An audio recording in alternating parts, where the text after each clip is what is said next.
Être heureux. Alors pour moi, je voudrais commencer dans cette vidéo sur le fait de comment être heureux avec ces trois choses, avec une méthode simple en 3 points. Je voudrais commencer par définir ce qu'est être heureux pour moi parce que cette notion de bonheur, ça part souvent un peu dans tous les sens et je voudrais vous donner, ok, vraiment, qu'est-ce qu'être heureux pour moi? Être heureux, c'est tout simplement se sentir bien dans son quotidien. Voilà. Se lever le matin et se dire ok, tout n'est pas parfait parce que tout n'est jamais parfait. Il y a aussi des fois des choses que je veux, enfin voilà, sur le chemin, des choses que j'ai pas forcément envie de faire, mais de savoir que ok, j'avance vers une vie qui me convient, de savoir que je subis pas ma vie, que c'est moi qui suis aux commandes. Pour moi, c'est ça, être heureux au quotidien. Et donc, c'est à la fois ne pas tomber dans le piège de se contenter de ce qu'on a, parce que pour moi, forcément, être heureux passe par le fait de l'accomplissement, par le fait d'avancer. Je ne pense vraiment pas qu'on puisse être heureux en restant dans l'immobilisme, en se disant ok, à partir d'aujourd'hui, je ne vais rien faire, je vais juste me contenter de ce que j'ai maintenant tout de suite. Je ne pense pas qu'on puisse être heureux en faisant ça. Mais d'un autre côté, pas non plus tomber dans le piège de se dire je serai heureux quand j'aurai ça, et puis quand j'ai ça, je serai heureux quand j'aurai ça. Donc être heureux, c'est à la fois avoir les deux visions. Une vision macro, de se dire ok, j'avance vers ce que je veux, voilà ce que je voudrais, voilà ce qui me permettrait de me sentir accompli et j'avance au quotidien vers ce que je veux. Et en même temps, une vision micro où au quotidien, je fais en sorte de faire au maximum des choses qui me nourrissent, des choses qui me plaisent et de créer un quotidien le plus adapté possible pour moi. Même si évidemment, il contiendra forcément, dans une optique aussi de progression, des choses que j'aime moins faire. Voilà, donc pour moi, c'est ça en fait, cette notion d'être heureux, c'est globalement avancer chaque jour vers les choses que j'ai envie, tout en justement mettant de plus en plus, tout en designant de plus en plus un quotidien qui me convient. Alors je voudrais vous donner justement 3 moyens de tendre vers ça, 3 moyens d'être heureux dans votre quotidien, de vous lever le matin en vous disant au moins, et c'est le plus important, ce que je fais a un sens. Parce que je crois que dans tous les cas, au final, si je devais justement simplifier les choses au maximum, quand ce que je fais a un sens pour moi, même si c'est difficile, je peux que me sentir bien. C'est quand, même si des fois je suis dans un grand confort, même si des fois je suis dans une grande sécurité, combien il y a de personnes justement qui ont un confort, une sécurité, même des fois l'argent, et qui ne se sentent pas bien parce que ça n'a pas de sens. Donc la notion la plus importante qui est reliée au bonheur, pour moi, c'est la notion d'avancer vers ce qui a un sens. Alors avant de passer à la vidéo, justement dans cette optique de simplification, je vous rappelle que hier, j'ai sorti une formation qui s'appelle 30 jours pour simplifier votre vie. Donc le but de cette formation, justement, c'est de prendre 30 jours ensemble pour vraiment faire un grand ménage dans votre vie, une grande simplification dans votre vie pour que vous puissiez vraiment vous concentrer sur l'essentiel.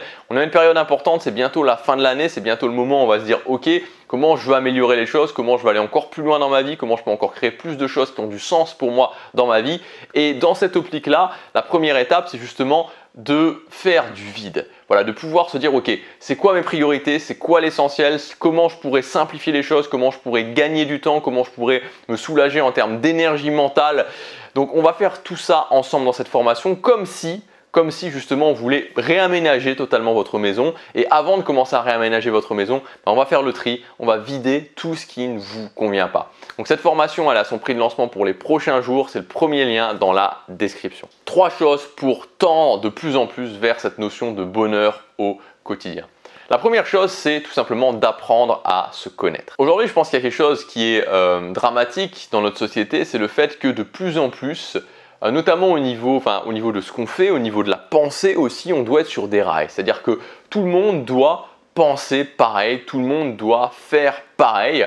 Et je prends des exemples précis, comme par exemple le fait que l'argent c'est pas bien, les riches sont pas gentils.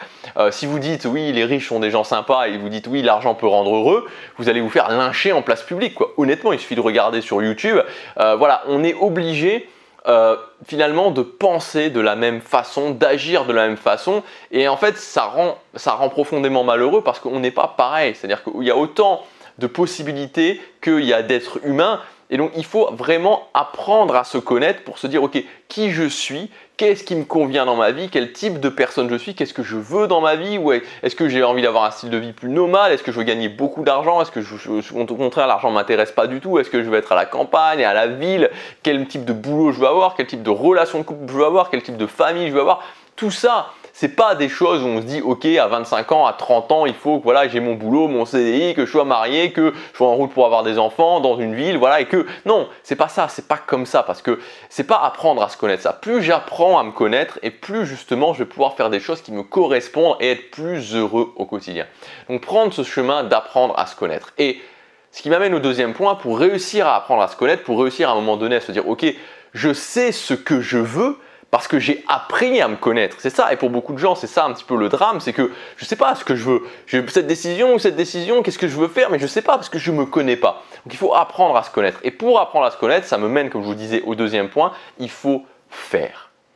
Et c'est un petit peu la suite logique de l'uniformisation générale de notre société, c'est qu'il y a de plus en plus de gens qui sont statifiés dans leur propre vie, en mode ultra immobilisme, et qui deviennent des propres statuts dans leur vie. C'est-à-dire qu'ils ne font absolument plus rien. Ils sont dans une sorte de vie semi-automatique, je dirais, en pilotage automatique.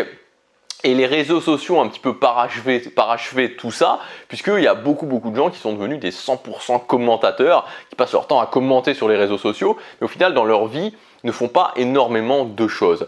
Et comment on en arrive là en fait? On en arrive là par la notion de peur. Pourquoi les gens ne font pas? C'est-à-dire que pourquoi on resterait dans une vie qui ne nous convient pas? Pourquoi on resterait dans quelque chose qu'on n'a pas vraiment envie de vivre, qui n'a pas vraiment de sens pour nous? Pourquoi on ne commencerait pas à prendre des actions qui vont justement nous rendre heureux?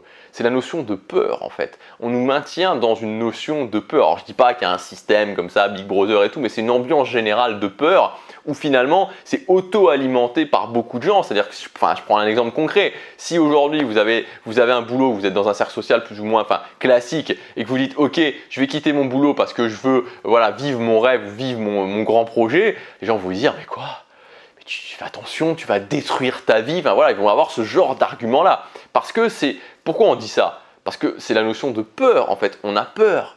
On n'a pas envie d'aller vers le risque, on n'a pas envie d'aller vers l'insécurité. Et je trouve, ce qui est dommage, c'est qu'il y a énormément de gens finalement qui sacrifient leur vie sur l'autel de la sécurité. C'est même pas l'autel de la sécurité, c'est l'autel de l'illusion de la sécurité. Parce que c'est une illusion de la sécurité. Il peut se passer n'importe quoi dans notre vie. Je veux dire, il y a plein de choses qui peuvent se passer. Il n'y a pas de réelle sécurité, si ce n'est la sécurité qu'on peut acquérir par les compétences. Voilà, c'est pas parce que je reste dans un job scotché à ce job-là que j'ai la vraie sécurité. La vraie sécurité, c'est quand j'ai développé suffisamment de valeur pour savoir que je peux créer des entreprises ou que je peux créer, où j'ai tellement de valeur que de toute façon, je pourrais retrouver un job rapidement. C'est ça la vraie sécurité. C'est pas rester accroché à son job comme ça en se disant j'espère qu'on va jamais me virer parce que sinon c'est la catastrophe. Voilà, ça c'est pas de la sécurité. Donc il faut se mettre en mode je fais. Alors je vous dis pas qu'il faut tout arrêter, tout quitter. Non, c'est pas ce que je vous dis. Ce que je vous dis, c'est que ok, commencez à vous dire qu'est-ce que je veux? Parce que c'est toujours dans ce sens-là qu'on prend le problème. C'est toujours qu'est-ce que je veux? Qu'est-ce que je voudrais? Alors c'est bien que souvent on ne se connaît pas suffisamment, justement, qu'on n'a pas les meilleures idées, mais de commencer à se dire ok, je voudrais ça, je voudrais ça. Peut-être, souvent c'est des choses simples, dire ok, voilà, je me regarde dans le miroir, je ne suis pas forcément fier de mon physique, je vais m'améliorer physiquement. Ok, je ne suis pas suffisamment social ou je voudrais une relation de couple, je vais commencer à devenir plus sociable. Ok, je ne gagne pas suffisamment d'argent, je vais commencer à développer un revenu complémentaire. Vous voyez, ce genre de choses. Et on commence à partir justement à faire par rapport à des choses qu'on veut. Et enfin, le dernier point, c'est de devenir régulier. Pour être heureux, il faut devenir régulier, j'en ai la conviction. Pourquoi? Parce qu'il n'y a rien, finalement, le bonheur le plus simple. Il y a souvent des gens qui disent oui, les petits bonheurs du quotidien, voilà, il faut aller regarder une tulipe et se mettre à pleurer devant une tulipe parce que c'est des petits bonheurs du quotidien. Pour moi, c'est pas ça les petits bonheurs du quotidien. Pour moi, mon bonheur du quotidien, c'est le fait justement d'être régulier et de savoir que j'avance vers les choses que j'ai décidées, que j'ai du contrôle sur ma vie et que j'avance sur les choses qui ont de l'importance pour moi. Je prenais l'exemple de s'améliorer physiquement. Je ne suis pas content de mon physique, je suis en surpoids, je suis en sous-poids, voilà, et je vais faire de la musculation. Mais vous allez vous sentir bien au quotidien à partir du moment où vous allez être régulier. Quand tous les jours vous allez sortir de votre séance de musculation, je vous garantis que vous allez vous sentir bien. Quand vous avez un projet, que vous voulez apprendre une langue, apprendre une compétence, développer un revenu complémentaire et que chaque jour vous travaillez vers ce projet régulièrement, je vous garantis que la sensation d'accomplissement à la fin de chacune de vos journées, elle sera très forte et que vous vous sentirez bien. Voilà, donc pour moi, c'est les 3 points essentiels pour tendre vers ce bonheur et voilà, créer de plus en plus de bonheur et de satisfaction dans votre vie. Apprendre à se connaître, se dire que voilà, je sais pas qui je suis exactement, je suis pas comme tout le monde, je suis pas obligé de faire exactement, je suis pas la copie d'une copie d'une copie d'une copie, le numéro 25 492 et je dois absolument faire comme les autres. Non, je dois me découvrir, je suis unique et donc il faut que je me mette sur ce chemin de me découvrir. Ce qui amène au deuxième point, c'est le fait de faire, de commencer à faire, de sortir de la statification générale, de l'immobilisme général et de faire, voilà, de devenir obsédé par le fait d'agir. Et enfin, le troisième point, c'est la régularité parce que quand je suis régulier, quand je réussis à être régulier, j'ai cette sensation d'accomplissement au quotidien et ça me fera me sentir bien au quotidien. Voilà pour cette vidéo. Alors avant de mettre tout ça en place, si vous voulez justement repartir sur des bonnes bases, notamment pour la nouvelle année, parce que là voilà, on y est, enfin là on a vraiment rentré dans la préparation de la nouvelle année, plus que jamais on y est. C'est-à-dire que là, je vous le dis honnêtement, demain c'est le 1er janvier. Demain c'est le 1er janvier. Donc c'est le moment vraiment d'agir. Justement, je vous parlais du fait de faire. C'est le moment d'agir, de faire peut-être des choses différentes. Et ce que je voudrais vous proposer, peut-être que vous ne l'avez jamais testé, mais justement d'essayer ça pour cette année, de tester de simplifier les choses, de simplifier votre vie, d'automatiser votre vie, de commencer justement à vous concentrer sur l'essentiel, à regarder vos priorités. Donc c'est ce qu'on va faire dans cette formation, elle s'appelle 30 jours pour simplifier votre vie. Je pense que c'est vraiment le bon moment pour y accéder avant justement de définir votre liste d'objectifs, avant de définir votre organisation pour l'année prochaine, de simplifier les choses, de faire le vide, de faire le tri. Ok, donc je simplifie les choses, je définis des priorités, je simplifie ma liste d'objectifs, mes obligations, je les regroupe, j'automatise, je simplifie mon quotidien aussi, j'allège mon quotidien, je me concentre sur l'essentiel. Et voilà, au final, j'ai une vie qui est plus simple, je peux me concentrer vraiment sur les choses qui ont de l'importance et je peux aussi me sentir bien parce que je ne vais pas toujours être dans cette optique de courir après les choses, de courir après le temps, mais je sais que je fais peu de choses, mais les choses que je fais, elles ont vraiment du sens. Donc on fait ça, on prend 30 jours pour faire ça. C'est le premier lien dans la description, vous avez 140 € de réduction, je crois que c'est jusque après-demain pour le lancement. Passez à l'action, chaque jour compte.